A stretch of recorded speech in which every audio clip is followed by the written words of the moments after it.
నారాయణరెడ్డి మీద YCP MLC Ramasubba Reddy ఘాటు విమర్శలు చేశారు.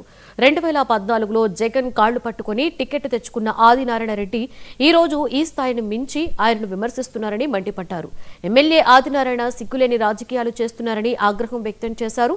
పులివెందుల జెడ్పీటీసీ ఎన్నికల్లో రెగ్గింగ్ చేసి గెలిచారని ఆరోపించారు. వైఎస్ జగన్ భారతమ్మను ఇష్టం వచ్చినట్లుగా మాట్లాడితే ఊరుకునేది లేదని హెచ్చరించారు.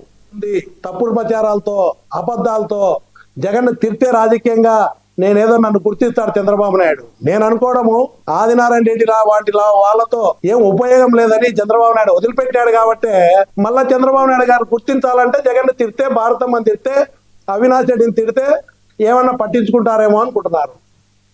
జగన్ కాదు అధోగతి పాలయ్యేది. నీ రాజకీయ భవిష్యత్తు ఖచ్చితంగా అధోగతి పాలే. నీకు రాజకీయ భవిష్యత్తే లేదు ఈ నియోజకవర్గంలో. నేను చెప్తా ఉన్నా, ఇప్పటికైనా ఇంత వయసు వచ్చింది, ఒక పద్ధతిగా వాస్తవాలు మాట్లాడు. సూపర్ 6 సూపర్ హిట్ కొట్టడం కాదు కదా. నువ్వు ఆడబిడ్డ అనేది ఎప్పుడు ఇస్తావో నీకు చెప్పు. రైతు భరోసా ₹1,00,000 ఇస్తావేమో చెప్పు. నిరుద్యోగ వృత్తి ఇస్తావేమో చెప్పు. అరే ఏది ఇవ్వలేని పరిస్థితులలో కోట్లు